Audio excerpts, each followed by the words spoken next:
Hello, everybody, and welcome to the LeanTossup College Football Podcast, the sharpest college football podcast.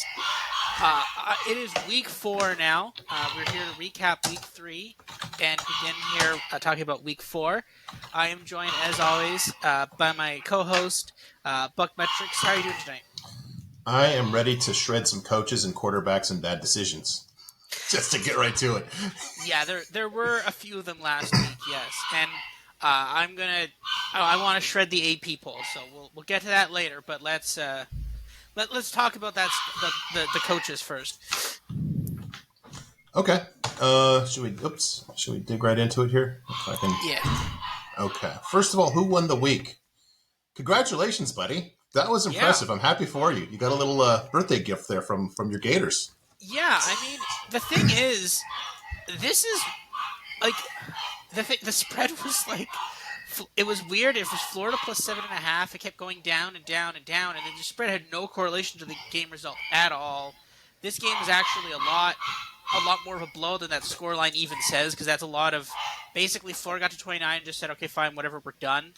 And then Tennessee put on some points there near at the end. But man, though, and again, this is kind of what we said, right? Because we even said, okay, we're concerned with Graham Mertz, and then after game 1, we were like, okay, Graham Mertz wasn't even that bad. It was just a ton of penalties that cost them that game against Utah. If they put it together, they can actually be a pretty good team, and they showed up and they actually crushed Tennessee. So like, shout out to them. Like, they actually had a really good game there, and I think, I don't know, you don't want to get too hopeful, but like, Georgia did struggle against South Carolina there for a bit. Kentucky is whatever, but like, if we're gonna keep getting, like, here's the thing: if Florida's playing Georgia as like 20-something point dogs, if they're playing South Carolina as an underdog, there is going to be, and NLSU depending too, there's going to be some value on Florida in some of these games. So yeah, like, don't sleep on this Florida team. I think Tennessee is definitely taking a step back since they've lost Hendon Hooker. And I think this Florida team may be a very secret sleeper team here in the SEC East. We'll have to see though. But yeah, this is pretty exciting. Yep. Not unforeseen, and to that point, because I'm not as charitable as might seem. Of course, I picked something that makes me look smart. So I'm going to go back to week 2 when after that Florida Utah game. If you missed it, then just here's the Cliffs Notes version. I actually pointed out, hey, literally there was the very first play of the game for the Florida defense. They gave up 70 yards. And after that, they only gave up 3.8 per play to Utah. And I said, let's tap the brakes here on saying that Florida stinks this season. And like I'm noting at the bottom here, the DC is really good. He's from Southern Miss. He did a really good job there. So not a surprise to me. And to go a little bit further back too, as you mentioned a little bit, in the SEC preview, I mentioned that I needed to be convinced on Joe Milton. Not that he's not a good quarterback, but, I made the point that Hendon Hooker was an overlooked special quarterback. You can see his apex by year here. Basically, something went wrong in the 2020 season. I think that's why he transferred out of Virginia Tech. But, what he did last year was really in line with what he did the year before and in 2019. I mean, he's just a very good special college quarterback. And if you look at what Joe Milton did, Michigan wasn't a fit, whatever. I separated his apex into what he's done as a backup quarterback and a starting quarterback in the prior 2 seasons. And I think people, they see the shiny object. It's this, which was fun to watch. But, hey, you're going against a team that's been completely defeated. And, they're down by 4 scores, and you get to run it up more against, either really tired guys or third stringers who you just completely outclass. Yeah, you're going to run up gaudy numbers. And look at this. So far this year, his numbers as a starting quarterback are right in line with what we saw in 21 and 22. And if you go back to our SEC preview, here's exactly what I said. The Tennessee offense is a bear to defend, but I don't think it's nearly as impossible to defend when Joe Milton runs it compared to Hendon Hooker. I'm not saying Joe Milton is bad. I'm glad that he landed at a good spot in Tennessee, but he's not that level that Hendon Hooker is, and you're going to see that difference. I think we said, it just feels like if he's not going to perform, and you can see the apexes as a starting quarterback don't line up, they seem like a 3 to 4 loss team, and I think that's what you're looking at. Yeah. Also just real quick, with that arm he has, I love this picture. With how much he's geared up there, that he might have thrown that ball 130 yards in the air. Basically, yeah.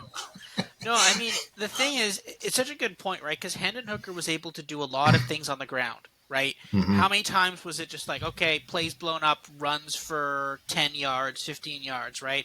And that's one of the reasons why he's not a starting quarterback in the NFL right now, because he tore an ACL, and that's why he's currently rehabbing that injury with Detroit, right? So there's a reason he was kind of he was actually like secretly he was also kind of a running quarterback, and Joe Milton is not that amazing arm talent, 100%, but you lose that talent, you lose that ability to win with your legs.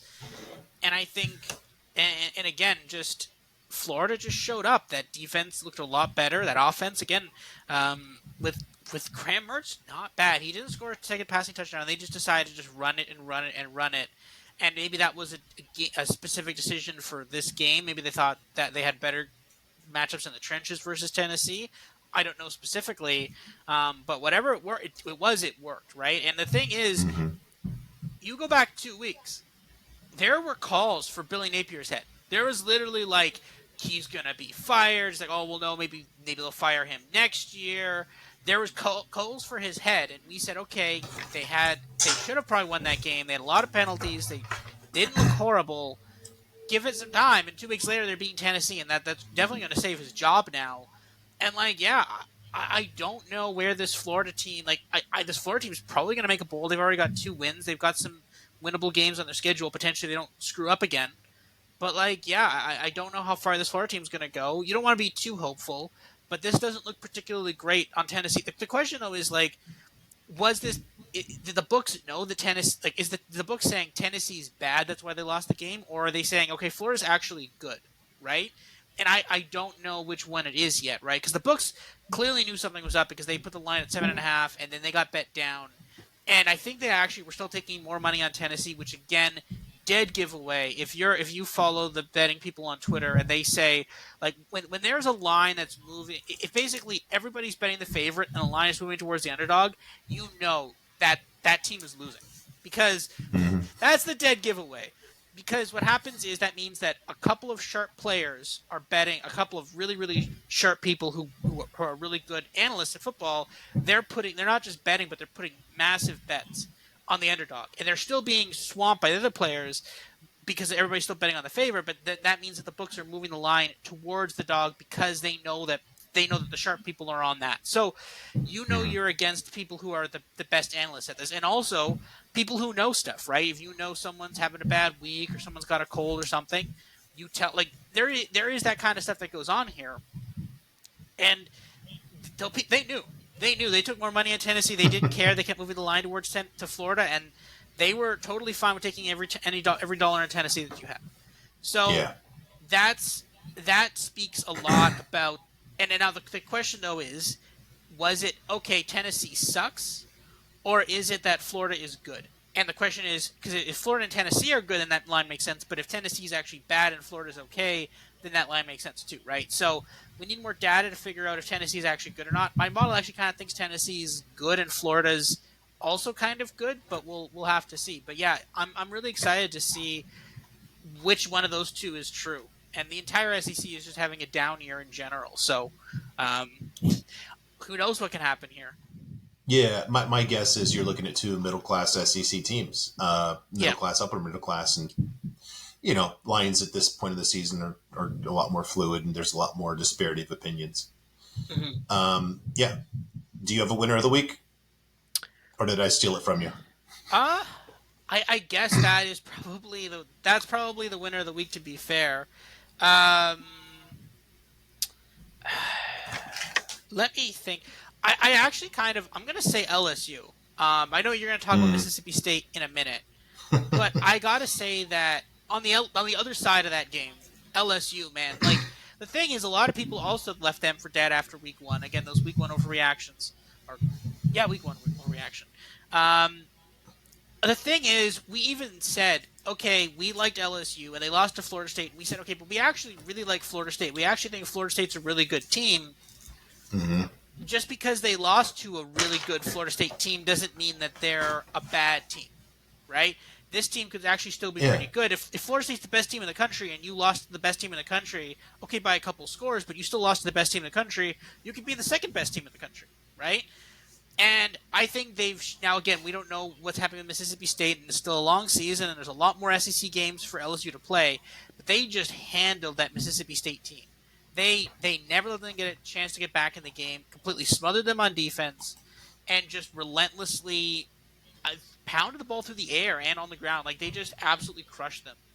And I think it's a mark of a really good team when, like, I mean, the spread was I think 9.5, 10 depending on when you got it, but or that's the thing. But when you crush a team, like when the spread is that big, sometimes the games will be generally a bit closer, maybe a couple scores. You're like trying dancing around a 14-point win. It was just never close.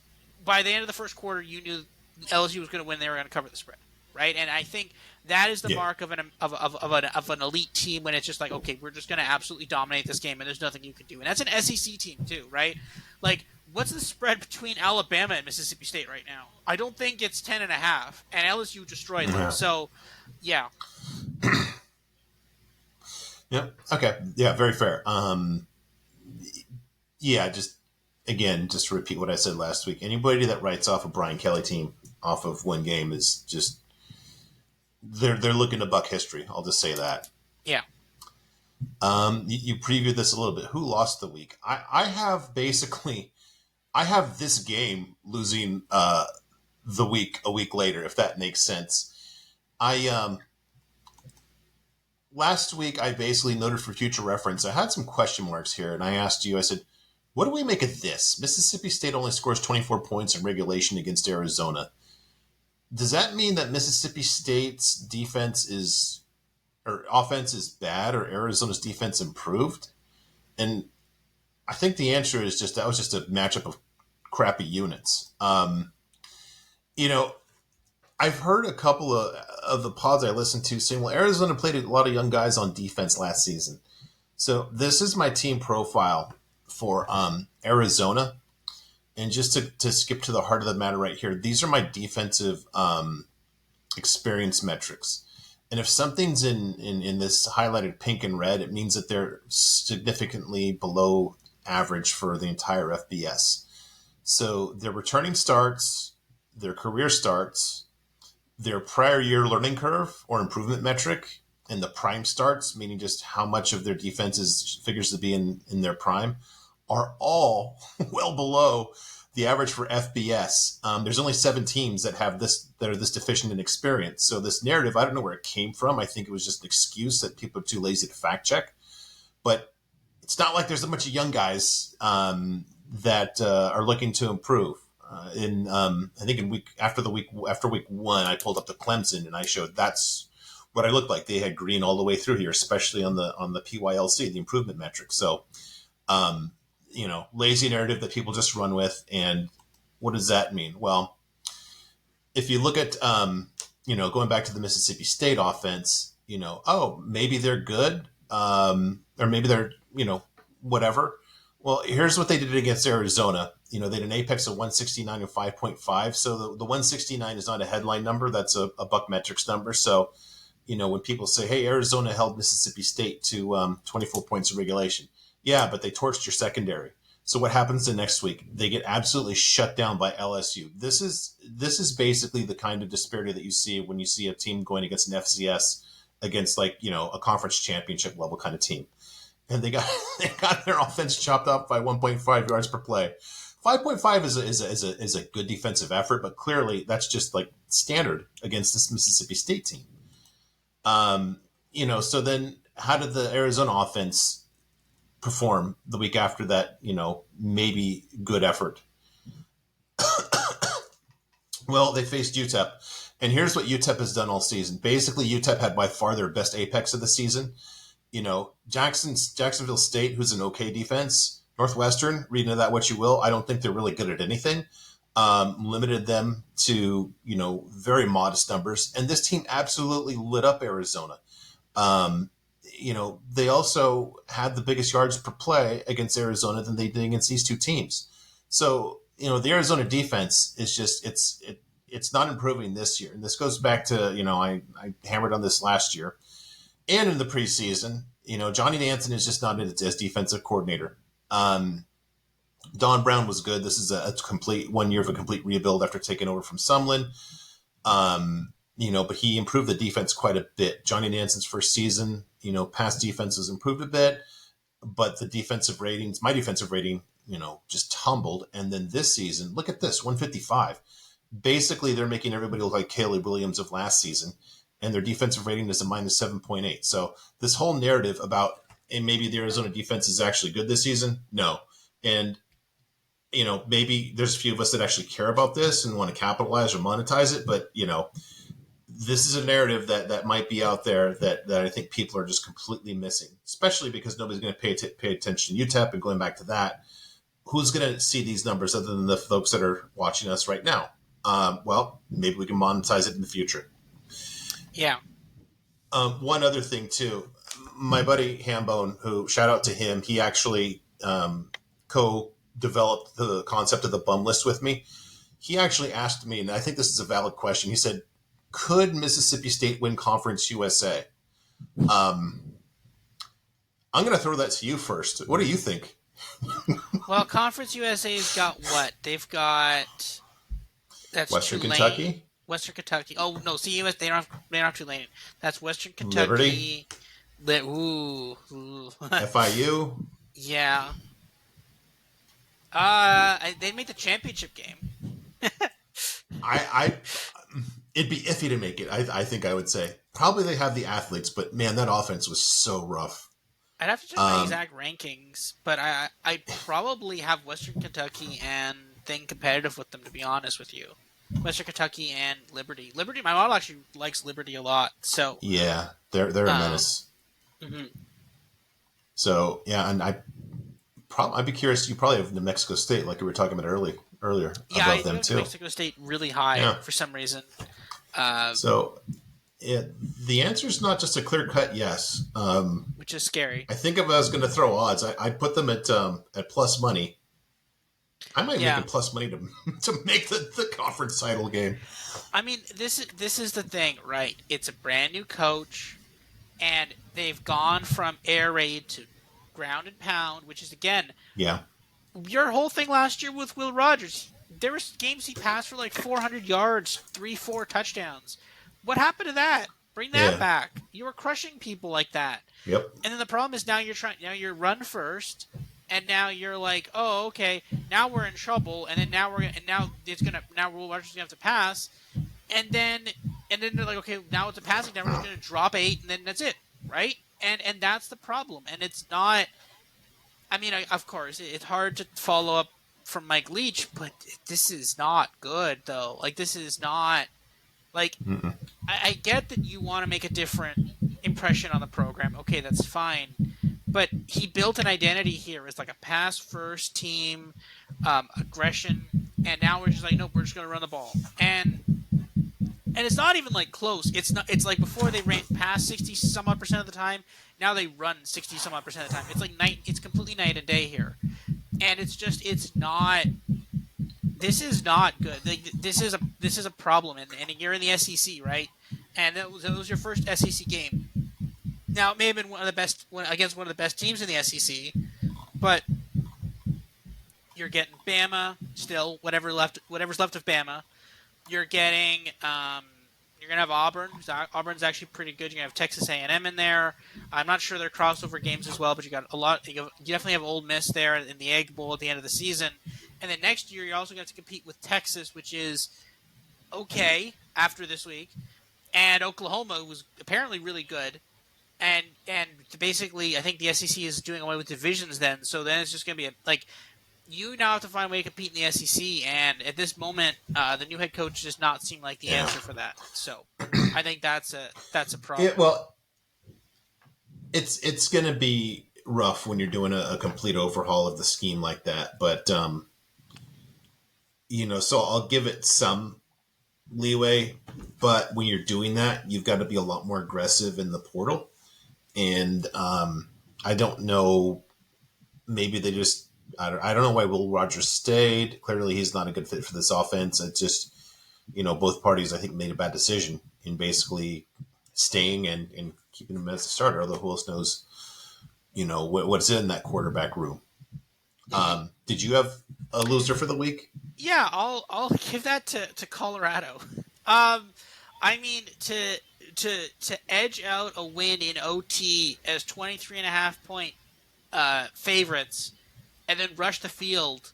That's not great. Yeah, that's a And rough again, one. Yeah.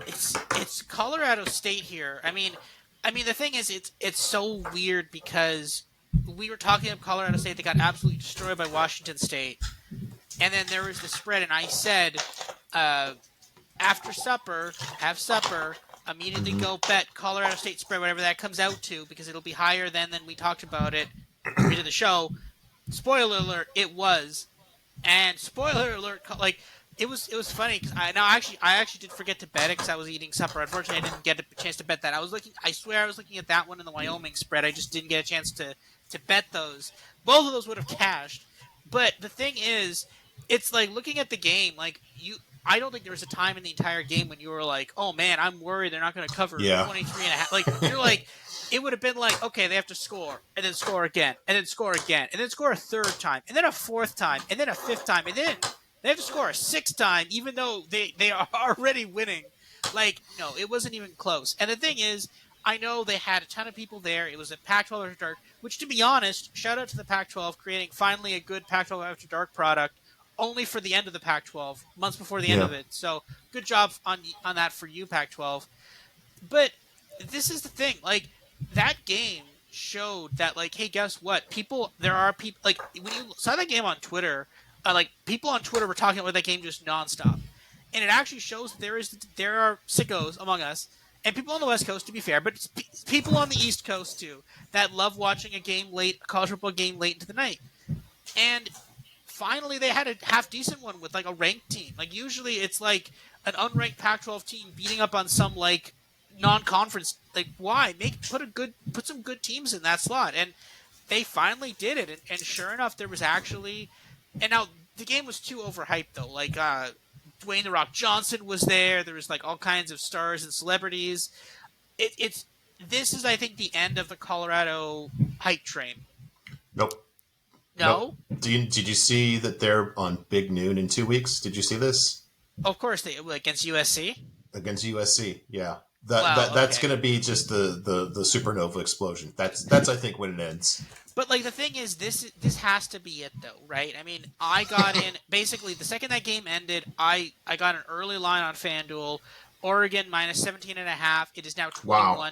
21 and a half. So Well insane done. closing value there, a Yeah. touchdown of closing, and my model has I think 23, 24 point spread. So I'm very happy with that. I think, and here's the thing: this Colorado team showed they are among one of they are a top quotation marks team in college football, and that's totally fine. And you know what? Shout out to Coach Sanders, to Coach Prime. Uh, you have taken a team that I think they had one win. I think that was probably against Hmm. I think that was against an FCS team. You took a team that was Arizona. one win. Yeah, oh, it was Arizona. Sorry, you Yeah. took a team that was one win. You wiped the slate clean, brought in an entire new slate of players, and made a competitive team. Honestly, that is probably among one of the greatest achievements in college football. To be honest, straight up in months, not even a year or two rebuilding, in just months through the transfer portal, you did that. Congrats, that's amazing. No one is taking that accomplishment away from you. However, you this week are going to play a top five team, and then the week after play another top five team. So you know Hmm. what? It's okay that you are not a top five team. You took a team that Yeah. was literally nothing and have probably made them a fringe-ish top 25-ish team. That's amazing. You took a team that was like 100 and somethingth and you've moved them up 100 spots. Like that is amazing. The fact that you have a team that's half decent, the fact that your son went from a quarterback, basically a forgotten quarterback prospect of an FCS school, to being talked about as a first round draft pick. Still have my doubts about that for the NFL. Probably will be shifted to second round, but very good outcome though. Amazing outcome. You have Travis Hunter, who's gotten a ton of Heisman hype, who's like raised the conversation about players playing cornerback and what, like, amazing things. But this is, I think, the peak of Colorado is a top, like, this is, and again, amazing run for them, but I think they should have probably lost that game. Colorado State did a bunch of really weird things that probably cost them the game. And I think this is kind of the end of that hype, whether or not, Yeah. at least for the sharp people, this is the end of that hype, I think. In that regard, absolutely. Yeah. Yeah.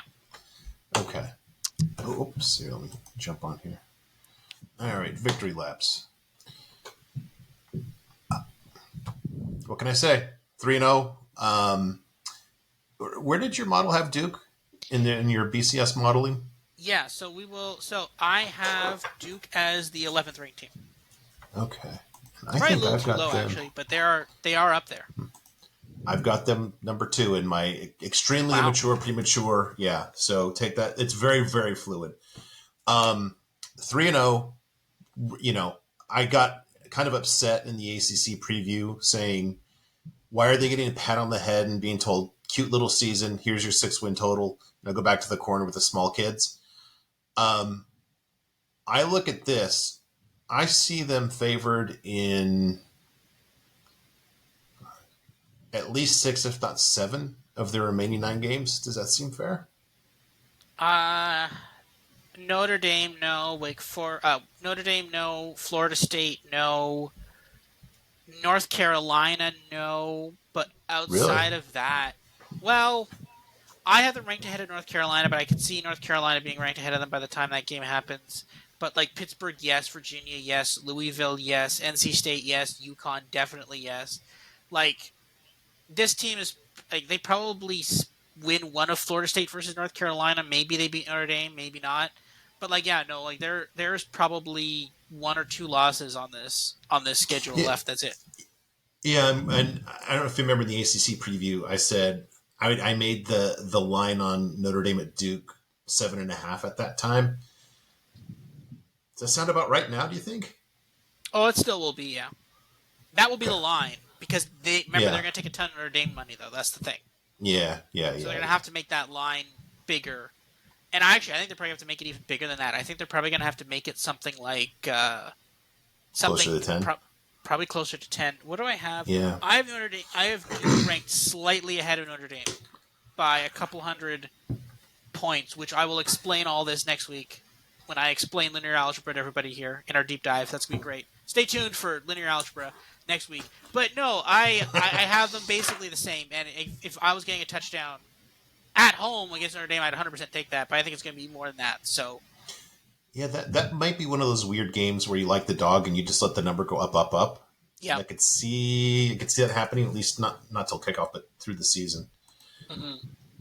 And this is just a thing of beauty. My gosh, my Texas State Bobcats, who I stuck my neck out for in the preseason Sun Belt pod, they led 56-20 against this Jackson State. But my gosh, this is like a big boy program now. All of a sudden, Yeah. for a G5 program, look at this. They ran for 400 yards. I thought that they were bringing a passing offense, but you know what? If you run for almost 10 a clip, why bother, right? Well, see, this is what we see a lot of them do, right? Again, like 19 for 25, 6 incomplete passes, right? A lot of them, when you're playing a team that is when you're playing, basically when a lot of FBS teams play a lot of FCS teams or whatever, they just run the ball, or they get a Power 5 team playing a lower rank. They're just like, we're not going to risk a turnover. We're not going to risk a sack because, again, if a quarterback gets sacked, potential for injury on any sack, right? Just run the ball and that's it. And they were just like, yeah, like, and the fact is they are just treating this Jackson State team, which actually they are an FCS team too, but they're one of the Yeah. better FCS teams though.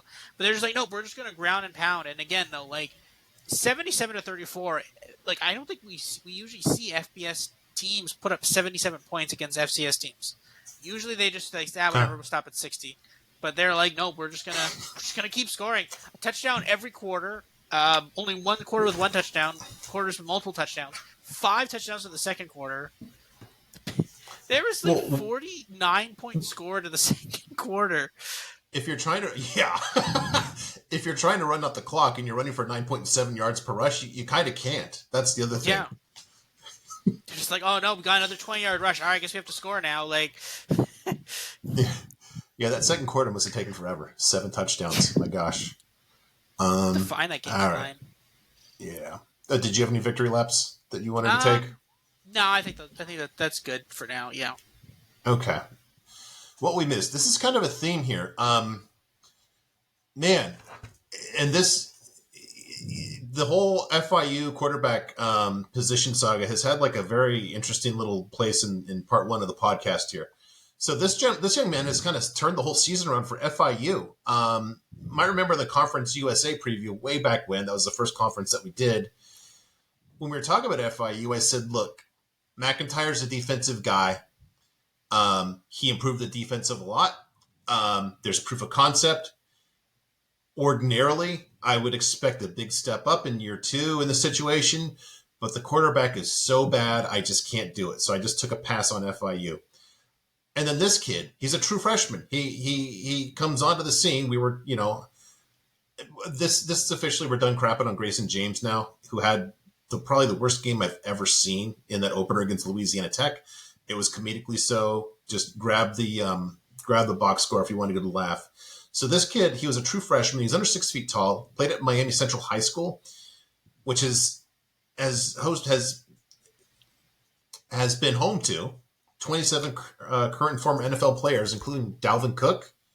Is he having a good NFL career? I really don't know. He did have a good NFL career for a while with the Vikings. He's now a Jet. Okay, the Vikings, yeah, but no, he's regarded as one of the better running backs in the league. Okay, Willis McGahee was really solid. So it's like a legit program. He had offers from Auburn and Southern Miss. He wound up at FIU, closer to home. Like I said, he displaced Grayson James after week 0. He's 3-0 as a starter. Look at these numbers: 42 of 71, 867 yards, almost 10 yards an attempt. The 3 interceptions are definitely forgivable. As he's a true freshman. He was playing against guys like you and me last season. 148 apex. And again, this is under Mike McIntyre, who's a defensive guy. I don't think McIntyre ever had a quarterback this effective at Colorado. He's second in Conference USA behind Caden Salter in that awesome Liberty offense. So I've missed this, but, I've been kind of quick to jump on hey, I missed this and I'm going to learn. So keep an eye on FIU. Their defense, was the strong point, and the huge gap was quarterback coming into the season. And I feel comfortable saying that's officially been filled. Fair to say? Yeah. Now I think there's only like 8 or 9 teams in Conference USA, right? So they're playing round robin. Yeah. Yep. And that's happening soon. That's going to start happening on Tuesday and Wednesday nights, right? Yeah. So, yeah, like we're going to get to see this kid in prime time here on a weeknight. So, yeah, like and again, this is, and I think a lot of people say like, oh, like, I mean, here's the thing. No national media is really talking about the quarterback in Florida International, right? And this is the thing. That's actually great. I love it when we find stuff like this because it means we have a betting edge when we're watching a night game on a Tuesday or Wednesday night and no one else does. Like, people are like, oh, Florida International, they suck. Well, they don't realize that they have, like, some amazing quarterback here that just burst onto the scene, right? So these are the kind of edges that we have and we find in betting. And when it's like, when there's a short spread, because people are like, oh, Florida International's horrible, I'll bet they're not going to cover a 7.5. It's like, no, they will just absolutely destroy someone. They will definitely cover a 7.5 or something. So I love when we find stuff like this. This is great stuff. Yeah. It's funny to that point. It's funny how many people think their edge is just like an opinion of, well, I think Bryce Young is better than Stetson Bennett. Yeah, that's an opinion. That's not an edge. This, as you pointed out, is an actual edge. Oh boy. Here we go. No introduction necessary. The OG. We're gonna start this with a quote. Do you remember this quote? Our old offensive coordinator, no desire to run the ball, said Narduzzi. Everybody knew it. He was stubborn. Wake Forest, blah, blah, blah, blah, blah. When we ran it was for 10 yards, but that wasn't good enough. So, what are we seeing with the dispatching of Mark Whipple, the OC, about whom this quote is? Well, I've got the stats here under Mark Whipple's last season. and then what we've seen since. So you can see right here, yes, congratulations, Pitt. You're running the ball more. Mission accomplished. Everything is great. Guess what? Your GGAB, for those new to the concept, ground game above Boston College, meaning how much more did you gain than Boston College would have in the same number of rush attempts? Actually, Um, we should clarify that that's ground game against Boston College last year. yeah, that's fluid. Yes. So you improved your standing there from 76th to 48th in one season. Awesome. Well, guess what happened? You completely crapped on your passing game in the process. Your Apex dropped 30, what is that, 44 points? And your BuckMetrics offensive rating drops. I know that's not anything that's posted in the Pittsburgh football offices, but it's measurable. And where are we this season? Well, you're still running the same amount, which I guess, again, mission accomplished. Although you've fallen to almost 100th in how well you're running it. You're 96th now in all of FBS. And guess what? You have an apex of 7. 7. This is like, I don't know. Like, you take these horrible games. You've got basically a season with a horrible game so far. And let me see where this ranks. I've got this up here. Minus 14.2 is incredibly bad for your offensive rating. That puts them. Let me pull this up real quick. So they are eighth from worst in all of FBS in just a season and 3 games. Great job, Pat. I'm very proud of you. Well, and this is the thing, right? Last week, so not even this week. Last week they lost to a Cincinnati team pretty handily, and that Cincinnati team lost to a MAC team again pretty handily as 11-point favorites. This week they lost to a West Virginia team that people have been calling for them to fire their head coach for a Yeah. long time. And not only did they lose to them, they were one underdogs to a West Virginia team that people have been saying that they should be firing their head coach. West Virginia to Pittsburgh is not particularly far, so it's barely a road game. It's not like you're like, oh man, had to go 3 time zones. Like, no, it's like a couple hour bus No. ride. Yeah, not good. And it was bad. What was the final score? I think it's like 21-6 or 17-6. It was I mean, horrible. it's really rough when, like, even after the game, West Virginia was still undecided on their quarterback for next game, from what I've read. Yeah. That's really bad. It's like you beat your rival by double digits, and they don't know who's going to start at quarterback just because they don't know who's good. That's kind of insane, and yeah. And they're like, we're like, oh man, both our guys played terribly. It's like we won by double digits, but man, we got to really clean up some stuff there. Yeah. It's okay. Yeah, you're the part of the sense. Well, we beat Pitt, but you're almost an FCS like equivalent at that point. Yeah, well, we don't play Manise State or Pitt every week, so we have to improve. Couldn't Narduzzi potentially be on the hot seat? I don't know. That's he won the conference a couple years ago, so that got put to rest. And I don't know. I would hate to be a Pitt fan. It's got to be so miserable. It's just got to be so frustrating. Just you're stuck with this guy. It's not quite Clay Helton bad, but the thing with Clay Helton is, at some point you could see it was going to end. This could just constantly ping pong back between 5 wins, 9 wins, 5 wins, 9 wins, and it could be a long time. With some programs, right, like with your USCs, your Auburns, your even your Floridas of the world, and Texas is your big programs.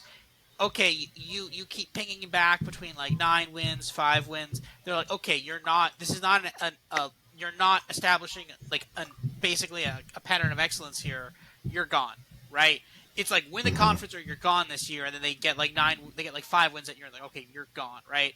But if you're a non-top tier program, which Pitt is definitely not a top tier program, you're like, oh, we got 9 wins. That's pretty good, guys. Good job. Like, no, that that's not the level you're supposed to set, right? And it's like, well, if we got rid of him, we'd have to replace him with someone that we don't know. It's like, well, just replace him. Like, just do it. Like, you like, but this is the problem. Like, some of these schools are in this kind of purgatory where they just like they can't. They're like, well, we can't really get rid of that guy because he's not bad. If we get rid of him, we can get someone worse. But at the same time, we're never going to really win anything with this guy anyway. So you just kind of like stuck between a rock and a hard place there. And that's like, even though he probably should be fired for multiple reasons, just from this chart alone, they're not going to do it, right? So no. Yeah, and you're in the ACC. You're one of the have-nots, or you're in the middle class of the ACC with that bad media deal. So you don't really have the luxury of just more money than sense. It's like you're kind of the opposite of Texas A&M, where they would just take pride in cutting a large check to let somebody go. Yeah. All right. Other little notes noted for future reference from this last week. Following up on some notes I had before, I had mentioned Sam Houston and their amazing defense. So I had noted last week they'd held a BYU to 14 points, Keaton Slovis to a 36 apex. They held Air Force to 13 points. And we got more confirmatory evidence about the Sam Houston defense this week or last week. BYU scored 38 at an SEC venue. Air Force scored 39 against a pretty crummy team, but 39 is not bad considering it's a Mountain West team. It's not a Conference USA team. I think Sam Houston is, well, sneakily to most, out loud to me, they are the Iowa of Conference USA. I've got some very premature, immature numbers, and this is why I don't use it, because my model is forecasting Sam Houston this week to score negative 13 points against Houston. That's how bad their offense is. Their defense, you can see, is just super sound. I mean, these are two pretty good offenses that they kept way below their averages. Sam Houston State is fascinating. Like, they are more Iowa than Iowa, to be fair. Like, they're like, we don't need to score points at all. Period. We don't need to score. But we are going to absolutely stop you from scoring in any way. It is, like, the thing is, how many points have they scored so far this season? I want to, it's like, oh my God. Have they scored? Let me check this. I want to see. Because I don't. They have scored. Yes. They've scored. It must have been like a field goal. Yeah, I think the really good question is, they scored a touchdown. I don't know for a fact, but I'm going to go no.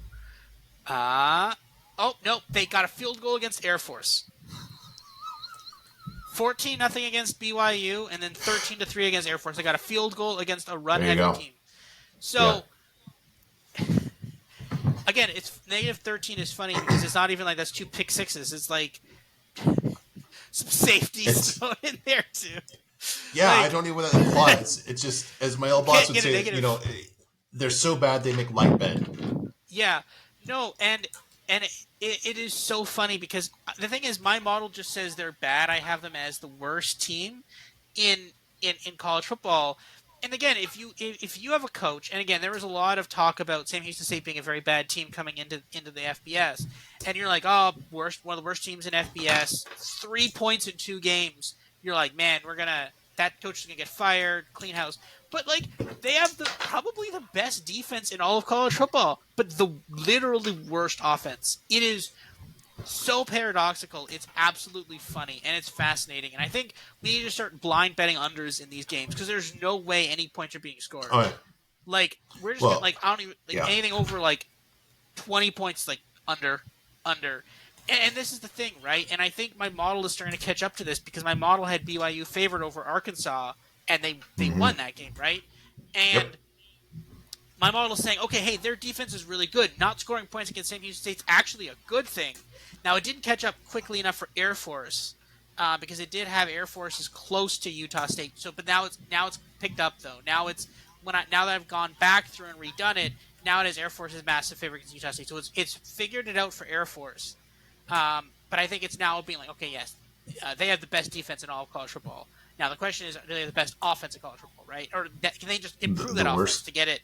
Yeah, to not be the worst. And I don't know if they can, but just fascinating. This is awesome. Their power rating indicates that they are 56 points per game worse than the average college football offense, and the average college football offense scores in the high 20s. That's how you get to negative 13 points. I don't even know how much that'll move as we get more mature data. That'll be really interesting to keep an eye on. Second little follow-up here, Jordan McLeod, JMU quarterback. He's now 3-0 as a starter, 138 apex. We'll talk about him more in part 2, but I was very delighted. I was very anguished that he didn't get a good shot in 2021 in Arizona, and he's getting a shot to show what he can do. Also following up, I haven't tweeted at this guy, and I need to. The gentleman who said he wished my mom had miscarried when she was pregnant with me told me Arkansas everything was okay with the offense. So now, buddy, you're rushing for 4.2 yards per rush against FBS teams. Great job. Congratulations. I'm glad you're happy with your offense. I hope you remember me when you're celebrating your huge successes of your offense there. Yeah, that Arkansas performance was that was pretty rough. They had Slovis just picking them apart and just getting absolutely like they got boat raced by a. Now it was somewhat close, but again, you got beat relatively badly by a team that you were 8 or 9 point favorites against. So like that's not, and they're not even an SEC team. BYU is now a Big 12 team, so and just a new. It's like yeah, not great for Arkansas there. That's an interesting point. I'll try to keep this brief. You had Keaton Slovis. He was the Pac-12 Newcomer of the Year in his freshman year. He was Pac-12 Offensive Player of the Year in his second season. Then he loses his job to Jackson Dart. He transfers to Pitt, and his numbers go to absolute crap under that awesome offensive coordinator that we just talked about a few minutes ago. He transfers again to BYU, and then he's facing Sam Houston State, and he has an absolutely garbage game, a 36 apex. At that point, he's got to be thinking, am I just not meant to be playing football? And then what happens? Then he goes at an SEC venue and he lights it up there. What is going through this kid's mind? He must be wondering, like, what planet am I on? What's happening here? His entire life is just a series of massive up and downs. It is. It's like every week it's like a new thing. It's like, oh man, this week is either gonna be amazing or the worst. It's like let's see this here. Yeah, 38-31. Throwing for 2 touchdowns, 167 yards, 6.7 per attempt. Not great, but again, wow. But like, no, sorry. And then the other guy had 37. So, but man, though, like they somehow won this game, and they actually were outgained by Arkansas by a lot, but they figured out a way to win it. And yeah, that's like. Yep. But no, Arkansas's offense is definitely having some problems there, though. Yeah, the new offensive coordinator. Did not like that hire, and I'm feeling pretty smart about that. We might see that in victory lap soon. Question for you. Texas has faced Rice, Wyoming, and Alabama. Is Rice the best offense that Texas has faced so far? Maybe. Rice or Wyoming, to be honest with you. The thing is, like, honestly, and again, I gave my nod to Texas last week. I said, good job. You are one of my winners from this week. Congratulations. Take this, and I'll see you in another segment in a couple of weeks. And it was like 1 week. 1 week. And they're already, like, this is the thing. PFF tweeted out, Texas is 3-0 for the first time since, I don't know, 2000 and something, 2011 or something. And I'm like, they needed a pick 6 to still be 2 scores away from covering the spread against Wyoming. And this is the thing. People are like, Texas is back, guys. They crushed Alabama. Bama beat USF 13-3. This is not like the question now. Looking back on that Bama game, people are like, they beat Bama. It should now be, should they not have beaten Bama by more than 10? Yeah. This is the thing, and like if Bama plays against, like I grabbed with the early college football look ahead lines, I grabbed LSU +7 against Bama. Like, okay. Sure, I'm just sitting. That's best sitting in my account right now, and I'm like, cool, all right. Like that's literally like, Bama is in deep trouble right now, and they're like, it's just kind of an aside to talk about them here. Nick Saban decided to try out both of his other quarterbacks this week, and it ended horribly, absolutely horribly, among one of the worst performances from quarterbacks I've ever seen in my entire life. Both Tyler Buchner and Ty Simpson were horrible. So basically, they both had a chance to beat out Jalen Milroe, and they both failed at that, completing 10. They combined completed 10 passes, which is horrendous. You're against USF. This is not Alabama. Alabama, and this was the thing. There's a cool thing where you can actually, if you go on the AP website, you can actually subscribe to the AP poll, and it gets sent directly to your email inbox. And I did that. And I got the email when I was watching football on Sunday, and I was watching NFL Red Zone. And it said, "Oh, Bama drops out," and it said top 10, but read on the next line, it's like, oh, dropped out for the first time since 2000 and something. And I'm like, oh, they dropped them out of the top 25. Good. And it's like, no, they just dropped them out of the top 10. I'm like, what? You think Bama is a top 25 team? They are not a top 25 team. They should be nowhere near the top 25. And if you guys, and this is the same AP poll that ranked Texas third. They're like, okay, we're going to drop Florida State from third to fourth after they had a really close game against Boston College. But at the same time, we're going to move Texas up one spot after they failed to cover the spread against Wyoming. After they were like tied against Wyoming for most of the game. Yeah. And they're like, no, that's the third best. Like, this is nuts. This is my problem with the AP poll and the coaches poll and any human thing, because it's self-fulfilling, right? You're like, well, we had this team here and they won, so then, and the team ahead of them lost, so therefore they must just be one up, right? That team ahead of them must not be as good as we thought they were, but we thought that team was the number 3 ranked team and they won, so therefore they should just move up. It makes no sense. It's one of the reasons why I'm built a new ranking system, and we're going to talk about this next week. And it is like, that is unexcusable. Texas is not a top 10 team. Bama is not a top 25 team. And again, Texas is favored to win the Big 12, and they should definitely not be. And the fact is, people are like, Texas is back. Texas is like, they are not back. Like, this is their best offense they have faced is either Rice or Wyoming. And you've got Baylor this week, which I don't even know is better than Rice or not, too. This Rice or Wyoming may still hold the title for another week here. But then you've got Kansas, you've got Oklahoma, you've got TCU, and then you've got Iowa State, which is their killer for some reason. You probably got Oklahoma State in there, too, because they also suck against that team for some reason. They always lose to Oklahoma State for some unknown reason, even though Oklahoma State is horrendous this year, but whatever. Yeah. Yeah, good luck. You've barely started conference play yet. You beat potentially the worst Alabama team in decades. And, Texas is back, though. Number 3. Yeah. Yeah, and I should have, this last bullet point I should have put right under there, just context.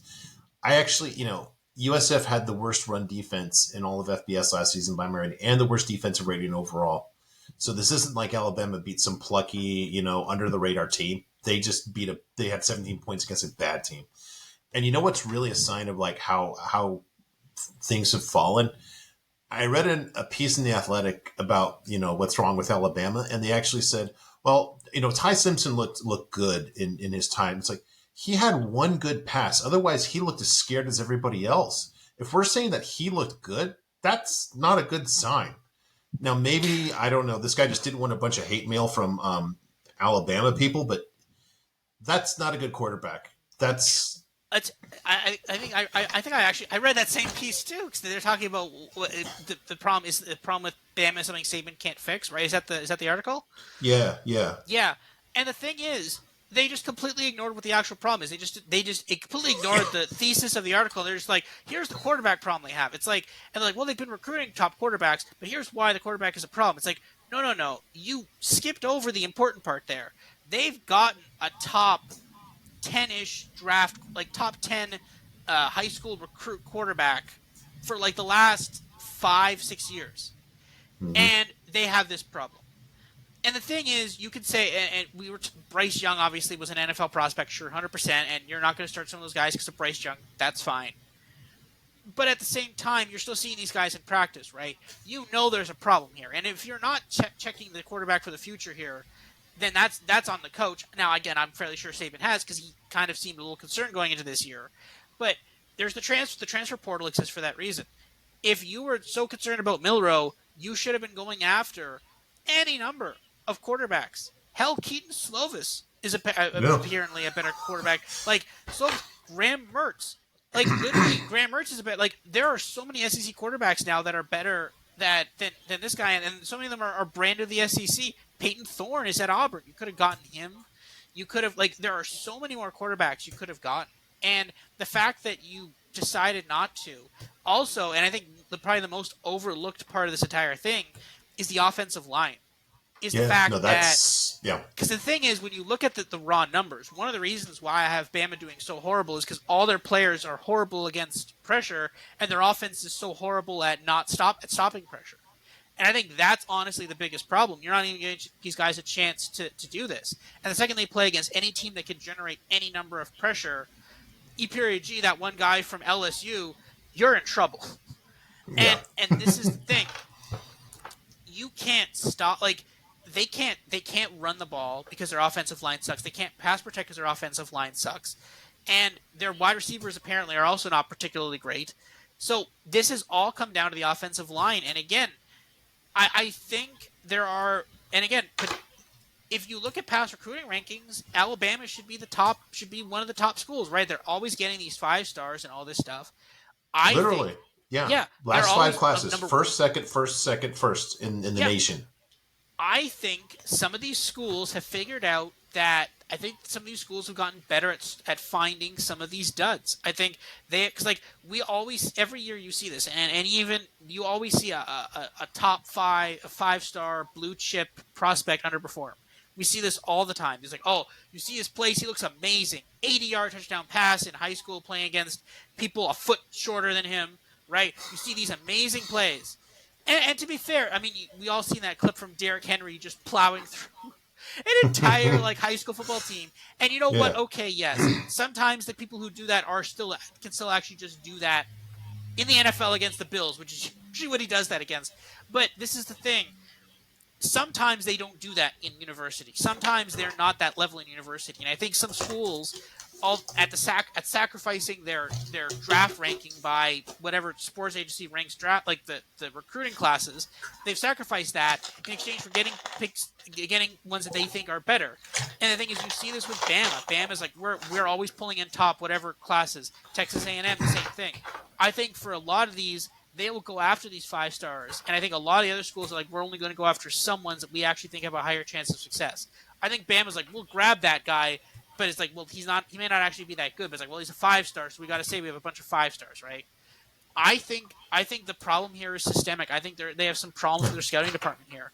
Because honestly, and even last year, right? Okay, you have a couple of big pieces on offense in the last couple of years. Obviously, Jameson Williams, Jahmyr Gibbs, which was from the transfer portal, by the way, Mm-hmm. Bryce Young, and you have obviously Anderson on defense. You've had a couple of big pieces, and you still have some good defensive pieces, but on offense, that scouting is not there. That new talent has not been replenished. And that's on the scouting department. And why are they not finding, like, Florida seems to be finding them fine. Tennessee, definitely. Like, these other schools are able to find these kids. Why can't Bama, right? So that's Yeah. the problem is I think Bama needs to – the problem fundamentally is scouting here. It's scouting and then not getting to the transfer portal. And like you see this with Bama and Clemson, the teams that are only relying on recruiting are having problems now versus the schools that are augmenting recruiting failures, which happen. Not anybody's fault. Sometimes you pick a kid, he has problems in university. That's totally fine. But now they're augmenting those failures with transfer portal people and transfer portal kids. And the ones who haven't started doing that yet, that's why we're starting to see problems at Bama and Clemson. Wait, are you telling me that a program that took Tyler Buckner as a quarterback to the portal isn't scouting well? Did I hear you correctly?